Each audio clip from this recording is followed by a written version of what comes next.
Holy mother of shit. There's been some fucking terrible games this year. And here are my top 10 worst games of 2016. 10.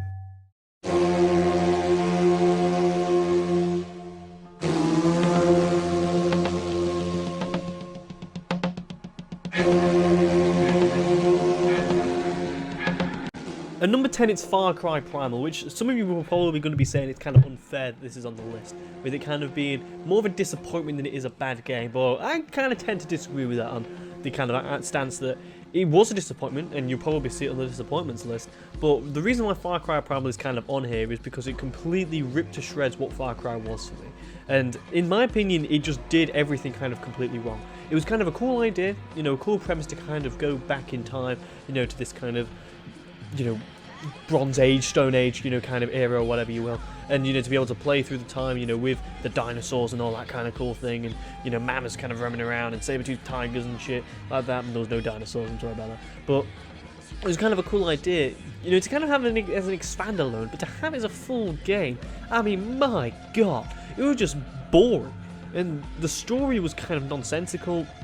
The combat was just boring. The main reason for that is because there was no guns. Far Cry is kind of a series that is built on, using guns, and having to play a game where you're using kind of like spears and knives, it just didn't work well, and it was just a boring game to play, and I just could not really force myself through it. And finding different wildlife and taming them and stuff like that is not a fun experience. It was just a bad game. They tried to really pull it off, and it just didn't work. And hopefully, they'll go back to the crazy fun ideologies that Far Cry really has, because that's what makes it a great series with 3, 4, and even Blood Dragon. And they kind of tried to go the serious story route with Primal, and it didn't pay off, and it was just nonsensical nonsense. And keep it out of my life, please. No more going back in time where there's no guns with Far Cry. Thank you.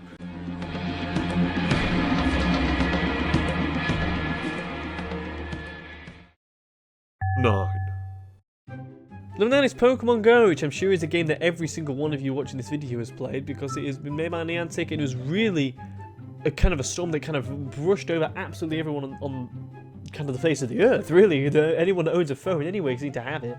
It was a game where really it was kind of like a big, huge kind of experience, where kind of fun to see how, everyone, people who don't even play games or have any idea kind of really what kind of games can be, we're kind of picking the game up and going around outside parks and just walking around and picking up Pokemon. It was a cool, kind of social kind of way to see how, really society has been working over the past few years with trends and things like that, and kind of seeing that happen with Pokemon Go was really kind of like a cool thing to kind of see, and it was pretty funny, I thought. But that game quickly died after a couple of weeks, and it was fun to see while it lasted. People going outside in the summer, walking around parks, and getting the new Pokemon and things like that.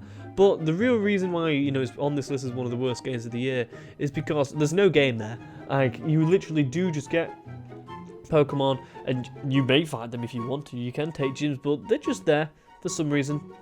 Why, God knows. And the way that the Niantic just killed the game, with its updates, and really kind of destroyed its player base in a way, kind of really meant that, like, what's the point in playing this game anymore? And a lot of people left, and really it's kind of been like a sad story, for what's really happened with Pokemon Go, because they had something great, and they fucked it up, after playing it for so, people playing it, and loads of people on the player base. All they had to do is add some cool updates to kind of bring it back, and not try and kill its player base, and which is what they did, and it just led to really a poor state of a game, and led to something that people just didn't want to play anymore.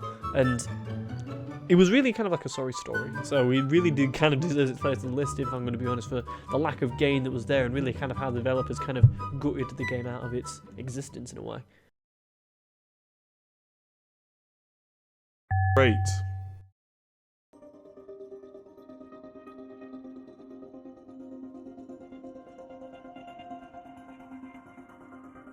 Number 8 is Quantum Break. Quantum Break, this is a blast from April, and this is a game that's kind of been going, it was in development for a long time. We kept seeing this game over and over again, of E3 and Gamescom after E3 and Gamescoms and so on and so forth.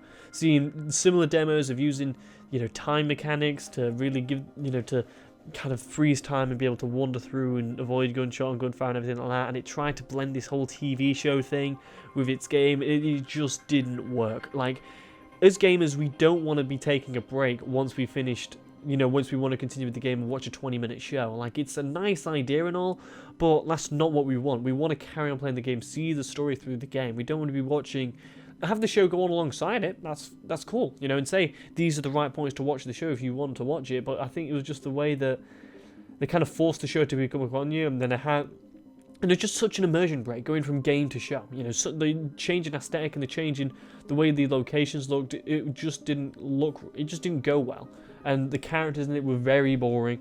Like, it was well acted, and, you know, people, you know, the Iceman from X-Men, I can't remember his name, and Aidan Gillen from Littlefinger, you know, well acted, you know, definitely did a good job and definitely tried, you know, to succeed. But the premise of the game was dull. You know, they had such a cool idea, you know, with, you know, controlling time, which is something that a game last year, Life is Strange, did really well. But they just made it, again, a boring experience. It had cool trailers, but it wasn't something that really enlightened people. And the boring gameplay, especially with the shooting was poor. The shooting was dreadful. It wasn't cool. It wasn't fun to play.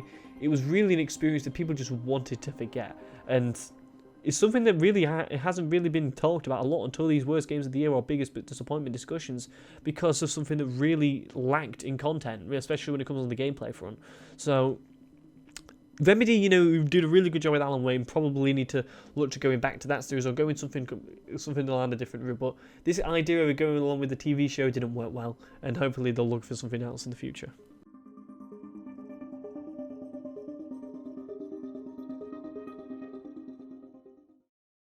7.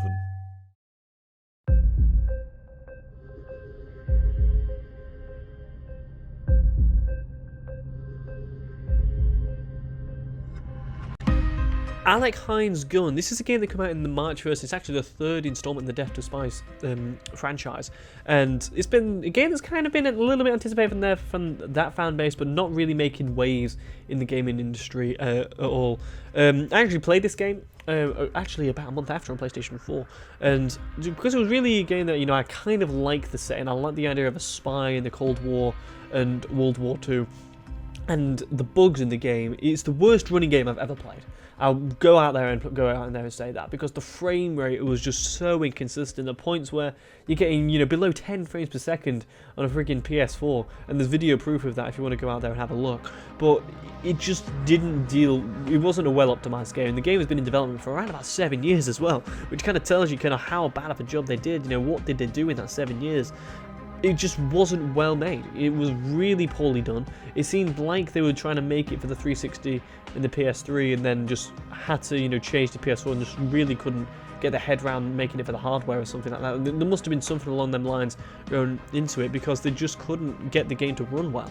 And they really made a poor job of the settings of the game. You know, World War II and the Cold War, good ideas for settings and everything, but we don't really hear that much about what's going on with these wars, really. It's just like a thing that's just happening, and you're kind of taking out targets, and we're not really given good reasons for why we're taking out the targets. It's just literally a thing like, oh, here's a guy on the hit list. Okay, cool. I think the guy's backstory, Alec Hines, was poor about him being a chess champion. Not cool in any way, really, you know, we've seen it before. We've seen it too many times of a guy, oh, he's super smart, but he's also an Asian, you know. We go see The Accountant if you want to see a better version of that. You know, with the Ben Affleck film, it was a lot better. I think the AI as well, even if you play it on hard, is just way, way, way too stupid, like ridiculously stupid.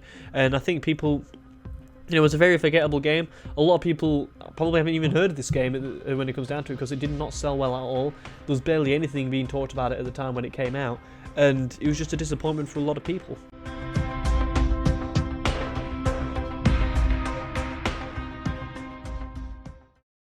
6.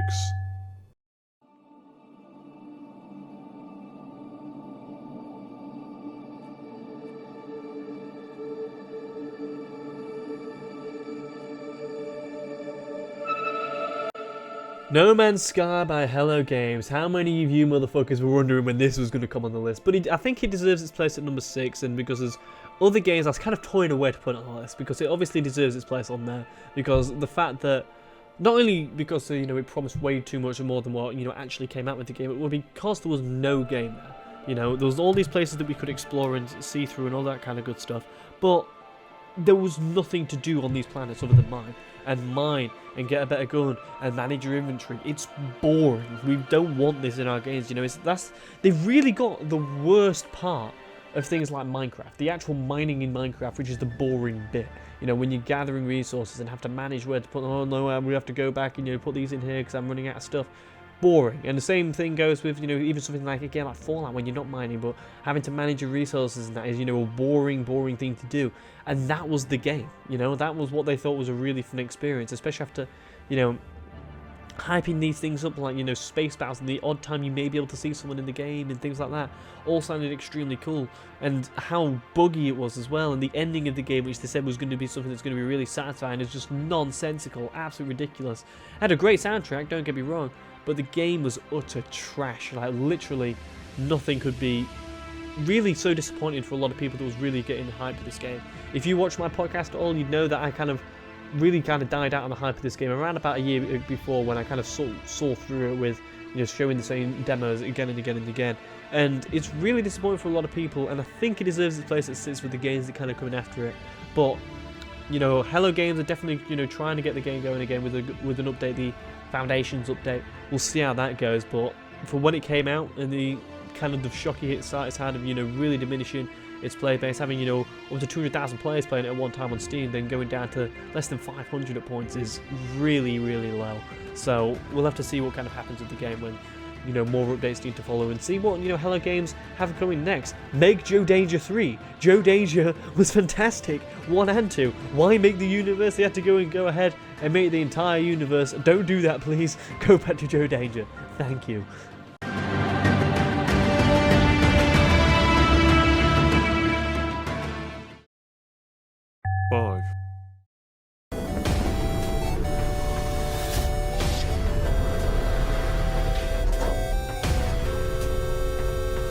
And number 5, it's another phone game. It's Slashy Souls, which is a mobile Dark Souls spin-off. Kind of, in a way, you know, kind of had to have that art style of Dark Souls, and was kind of in the Souls universe, but it was an endless runner. It was 16-bit, which are two words that we really want to hear now, 16-bit and endless runner. But it just wasn't right for the Souls series. Like, people, you know, shit on, you know, phone games, you know, that were kind of not appropriate for the, you know, the series that they belong in. Example, immediately jumps on head is Fallout Shelter. People, you know, not really liking that game for the lack of depth that was in it. But to release this, I mean, come on, like, Slashy Souls, it come out like towards the end of February, beginning of March, and it just wasn't, you know, a good experience. It was very buggy as well, you know, at times, you know, when you're playing the game and it was really kind of calling you dead when, you know, nothing really happened. I think the mechanics of it, there's a lot of other endless runners that do it better than them. It just wasn't, you know, an enjoyable experience to kind of play through. And, you know, download it on your phones right now, and you can be able to get it for free, and it literally is just a shambolic display of what to do with the Souls series, and it just immediately ignored by fans of the series, which is kind of annoying in a way. But you know, if you're a Dark Souls fan, but, you know, definitely, you know, do not just hash on a franchise name to it, because it's not always going to guarantee to make money, because this game fought big time, did not do well at all, and it was something that you could seem to be doing like, I don't know, a university project or something like that. It just wasn't a good experience.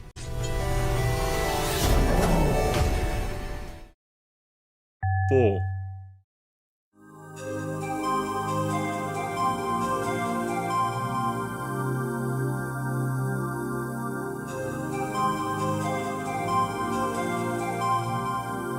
And number 4 is Mighty Number 9, which is a crowdfunded game at Deep Silver, which is actually Inafune's new game, who's the maestro behind, you know, the Mega Man and things like that, which came out in, you know, end of June, June 21st. And Mighty Number 9 was a game that really kind of got a lot of excitement behind it a few years ago when the Kickstarter was first announced. It got its goal very, very quickly. A lot of people backed the game and to get made. Inafune made the game with Deep Silver, and they got the money. They brought the game out after a long time of, you know, bringing it, you know, to the people, to the fans of Mega Man, because it was really tied to Mega Man. It was like this action platform, a similar kind of gameplay style, and it was just, again, another, you know, crowdfunded fail.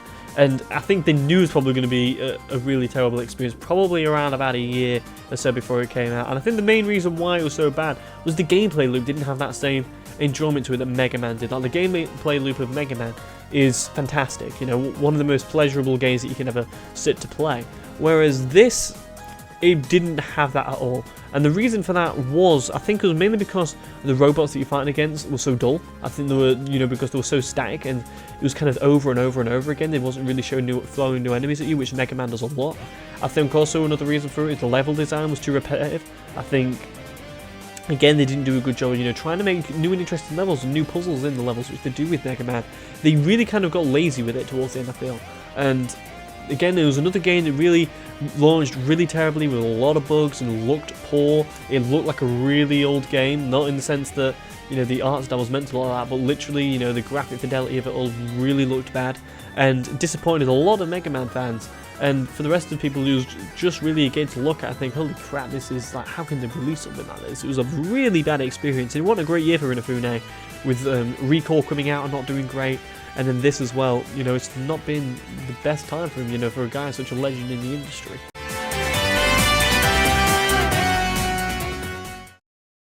Three.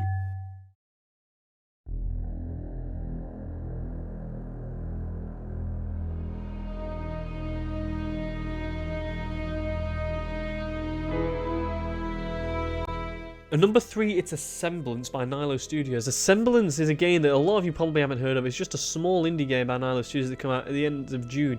And I just heard about this game as like being a mystery, kind of psychological horror-like. It's not really a scary game though. Kind of that come out to really kind of throw your head into and kind of figure out what this mystery is. And there's 6 endings to this game. And if you're a fan of the GNM podcast and listen to it, you'll know that I freaking raged about this game. I hated this game. Main reason being is because the story of the game is just completely nonsensical. No sense was even implied in this fucking story. And I think just the idea, they had some cool ideas, like having to send an email in using your real life email, out of game email, to this, random email in the world, so you get an email back to yourself and to kind of give you a clue what to do next. There's 6 endings in the game basically, and I really fought to get 6 endings to get the full story. And the white ending, I had such a struggle getting that ending. I actually had to sit down and do math with my hand in a piece of paper just to figure out how to get from one point of the level to the other so I can activate the white ending. When you've got to look at, like, it's kind of like a bullet hole or like a point where a painting used to be on the wall, and then basically your picture comes back and it seems to be the son of the woman or something like that. Just do not play this game. Watch a Let's Play of it. I'm sure there's one out there where you can just really look at everything there is to do, because I was very tempted to do that by the end of it, and it just was not a good experience again.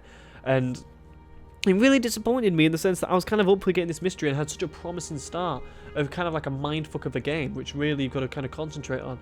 And it just let me down, like, by not explaining literally anything that was going in there, which is not the way to do it. The way to do it is doing the Inception model, which, like, I'm not the world's biggest fan of that film. I think the film kind of falls apart towards the end, but it gives you clues and kind of explains how things work, so then you can have theories about what's happening, and people, have a little bit of debates of what happened at the end of that film, and really talk about it, because, there's things to go off.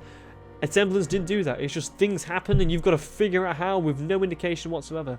And like, that's not a fun experience to play through. And I'd really, really recommend not to play this game and really just avoid it. A Semblance.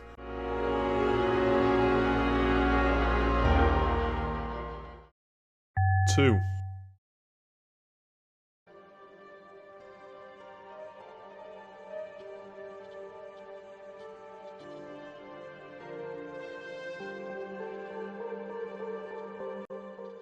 And number 2 is Homefront: The Revolution by Dambuster Studios, coming out 17th of May. This was a game that, again, has been in development for a long time, and we kind of went through development hell at Dambuster Studios. He kind of was able to get the game done, and they kind of wrote a love letter to the fans of the series to really kind of say, we've worked hard on this game, we've worked really hard to get it out. It's not exactly what we wanted to be, but was able to get it out, which is kind of sad in a way that they wasn't able to make the product what they had to do in risk of losing money. But it's set in Philadelphia, and it's kind of the aspect that the Koreans are invading the United States of America, which is a really cool setting and a cool idea. But the game, they didn't do a good job with the game, like with what they had. I know that the development of it was a whirlwind, but if we're judging the product and what it is, the shooting is shocking. The amount of glitches in the game is shocking. The story is boring after, which is kind of hard to do with such a cool setting that it's got. And the game looks terrible. Again, the bugs of it all is just absolutely awful. It's one of the worst AAA experiences you can probably get that's come out this year. And Homefront: Revolution was a kind of a game that we all kind of assumed was going to be bad. I don't think there was really many people that thought, oh, this could be a fun experience when it comes out. There were a lot of people that was expecting it to be bad. And it didn't work out for Dambuster Studios, and it was kind of a poor year for Deep Silver, because this was another game which they published this year, which had made it on the list, along with The Mighty Number 9. And Homefront: The Revolution probably killed the franchise, and didn't sell well, didn't do well critically, and It's a shame for the guys over there, but you know, it just wasn't a good game.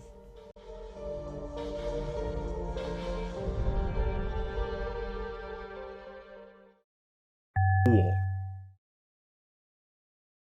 And finally, at number 1 for the worst game of the year is Star Fox Zero.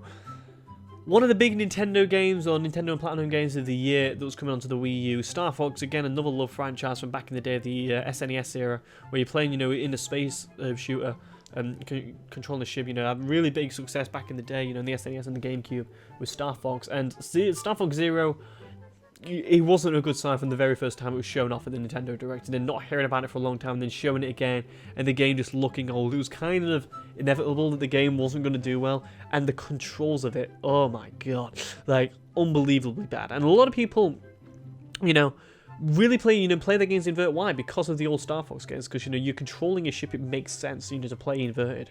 And you know, like Star Fox did a really good, you know, job back in the day of, you know, having really good inverted Y controls, you know, as why, you know, that it makes sense because, again, you control the ship and you're able to go around, it works well.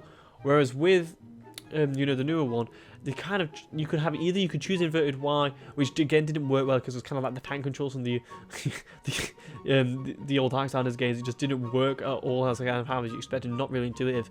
But when you use normal controls on it, is another worse story, which is what most people used. And I'm sorry, but the game just wasn't working right. It just didn't get that right controls, especially when fighting. It just felt really unintuitive. You know, it feels like you're fighting the controls of the game. It's really janky, not actually fighting the enemies in the game like that. Again, another game with a lot of bugs that came out this year, and again, looks like an old game that they just wanted to get out there, probably before the Switch. You know, they just wanted to get one of these last, you know, final big Wii U launches. They wanted to get it out there, get it out of the way. I probably knew that the game wasn't going to do after seeing how kind of it turned out. And it's a shame for the fans of Star Fox, the fans of Nintendo, because it's not really a good year for them, but they've got the Switch to look forward to, and they've probably already forgotten about this game. It's probably a game where you hear about Star Fox Zero, you go, oh yeah, that came out this year, because it just wasn't a good experience as a game. As well, you know, they came out around a lot of other good games on other platforms, you know, like Uncharted 4, Ratchet & Clank came out around this time, things like that. You know, it just didn't really sit well, and I think the sales of that also tell, you know, a story of like how unsuccessful that game was. So thanks a lot for watching this video. I've also got a few more lists to come. I've got one of surprises, disappointments, like I said, and also the last one is going to be most anticipated games of 2017. So make sure you go ahead and check them out. You know, what are also your worst games of the year? What games did you play and just generally thought they were extremely bad? Remember, not disappointing. Disappointing is another list, which we'll talk about in another video's time in a few days' time. But I really want to hear what your opinions are on the worst games of the year. And also make sure you follow me on Twitter so you keep up with the conversation. Subscribe and put your alerts on and things like that. And I'll see you guys later. Goodbye.